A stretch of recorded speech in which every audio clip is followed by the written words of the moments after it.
Hello there guys, and welcome to this unboxing video. So today I'm going to be unboxing these US Airborne Pathfinders. This is the Winter Squad from Warlord Games to go with the bolt action game system. So you get 10 miniatures in here. So I'm just going to go through what's in the box. If you've been following the channel recently, I've been doing a few battle reports and some painting tutorials around the Battle of the Bulge, and that's with the release of 3rd edition from Warlord of the bolt action rules. And this is recording in January 25, but over the Christmas just gone, Warlord were doing a few army deals. So I picked up a box of these, plus some other airborne troops and some HQ units as well, just to boost my American winter army. And I've also been playing some scenarios from the Battle of the Bulge campaign book, which Warlord released a while ago now for 2nd edition, but it all plays well for 3rd edition as well.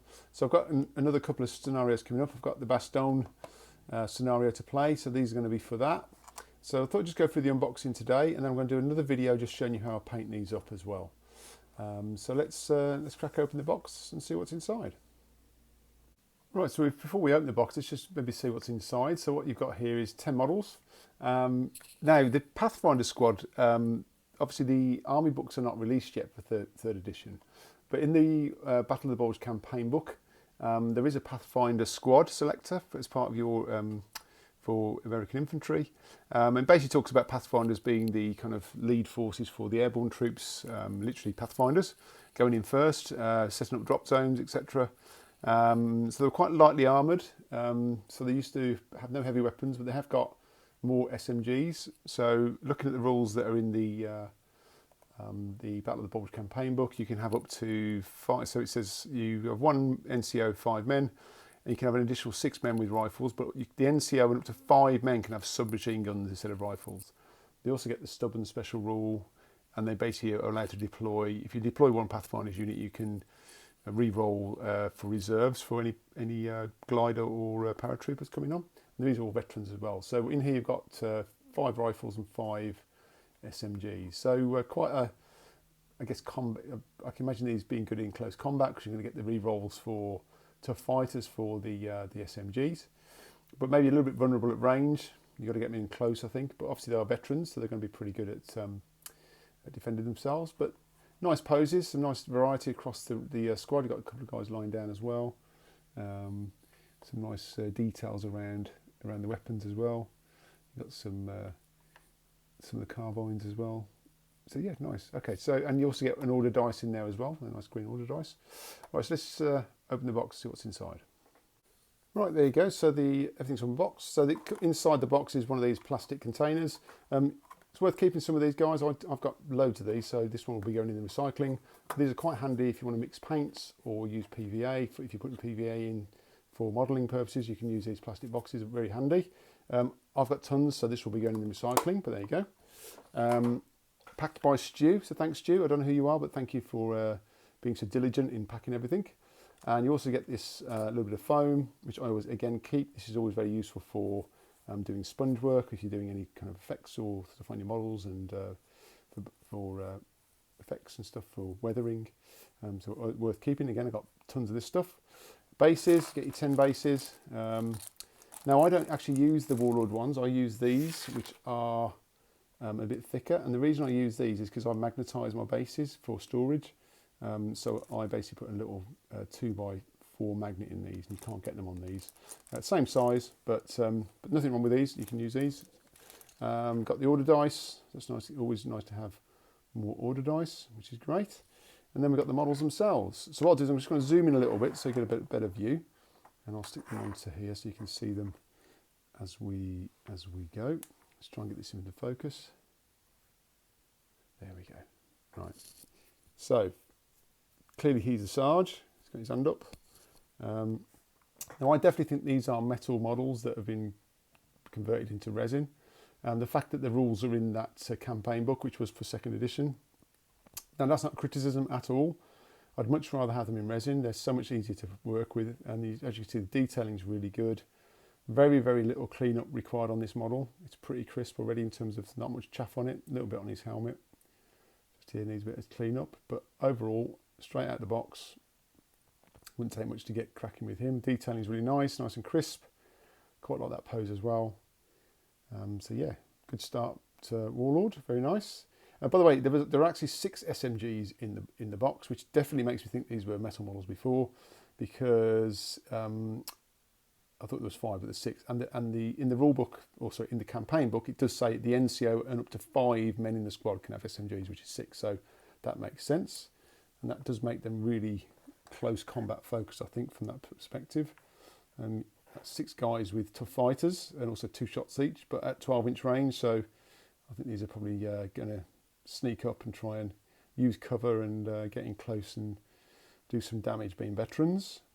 So he's quite cool there with his pose, and also he's got the bandage on his helmet as well, which I do really like. As you can see, these are quite lightly equipped. They haven't got big backpacks or anything. That's another one. I've got this guy here. So again, a little bit more cleanup on this guy. But as you can see, a bit between his legs there, but very minimal. Yeah, these definitely look older sculpts to me, but as I say, I'm not criticising at all. I really like them anyway. You can see he's got a covering on his helmet there. So that's going to be one of the white helmet. He's going to have a little bit of white camouflage on that. I am going to do a painting tutorial for these guys, obviously not today. It's quite a simple way I do things, because I do use quite a heavy winter effects on them, so you don't need to do too many highlights. Just get those base colours in well, bit of washing, and then get the winter highlights on. So I will do that.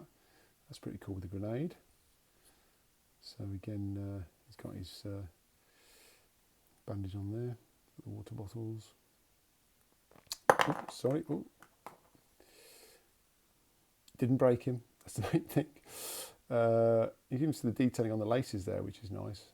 I mean, to be fair, you'll never see that when it's on the tabletop, but it's just nice it's there anyway. It just shows the attention to detail. That's number 4. So this is the 5th one with a SMG. He's a grim-faced bloke, and he got his chin strap on from the parachute jump. But all very nice details. Again, not too much cleanup required on these at all. Got one more SMG guy. He's in that pose, which is interesting because he hasn't got his elbow on the floor. So he's got very good core strength, this guy, to hold himself in that pose like that.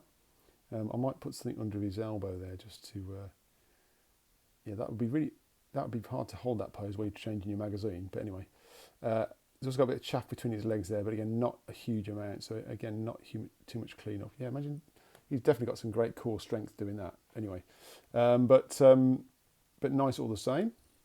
Then you've got your 4 rifles. So we've got this guy here with the carbine. Yeah, he's pretty cool, isn't he?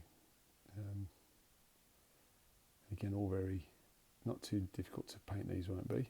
Oops, trying to look through a camera and hold these things is a nightmare, sorry.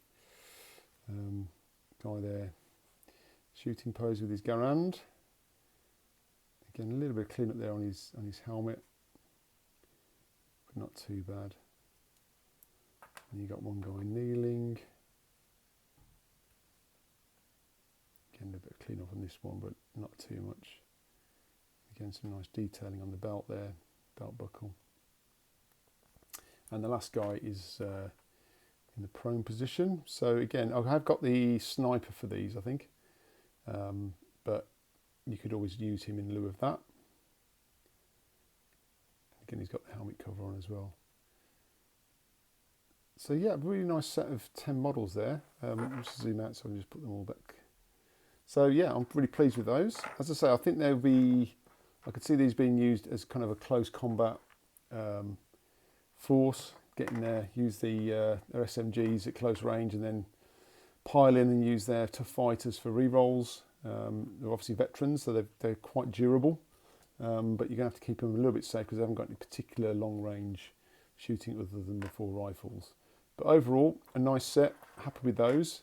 And as I say, I'll be getting a painting tutorial up and running on these ASAP. So I've got a lot to do for the next battle report I'm looking at. Yeah, so that we go. So the US Airborne Pathfinder Squad Winter from Warlord Games. Very happy with those. So hope you enjoyed that, guys. Happy wargaming, and catch you very soon.